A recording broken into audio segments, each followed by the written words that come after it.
ধান রোপণের আগে শেষ কাদাতে আপনারা ৩৩ শতক জমিতে ভালো করে গুঁড়ো করা খোল ১০ কিলো ব্যবহার করবেন। এতে করে নাইট্রোজেন, ফসফরাস, পটাশ সহ সমস্ত মাইক্রোনিউট্রিয়েন্ট আপনার গাছ প্রথম থেকে শেষ পর্যন্ত পেতে থাকবে। আর তার সঙ্গে মেশাবেন ৮ কেজি পটাশ।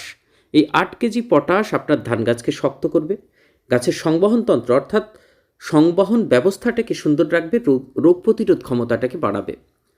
এই পটাশ অবশ্যই ৩৩ শতক জমিতে ৮ কিলো দিলেন। তার সঙ্গে দেখুন গাছের প্রাথমিক অবস্থায় নাইট্রোজেনের চাহিদা অর্থাৎ বৃদ্ধিতে এবং শিকড় ছাড়ার জন্য এটা মাত্র ৪ কেজি ব্যবহার করবেন। আপনি ভাবতে পারেন নাইট্রোজেন কম হচ্ছে, শেষ পর্যন্ত দেখুন। এর সঙ্গে আমরা ডিএপি মেশাবো, সেটা আপনাদের দেখাচ্ছি।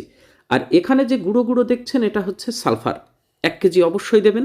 এই সালফার মৃদু ছত্রাকনাশক, গাছের চতুর্থ খাদ্য উপাদান এবং মাটির প্রকৃতি কিন্তু চেঞ্জ করবে। অবশ্যই ১ কেজি কাদাতে দেবেন।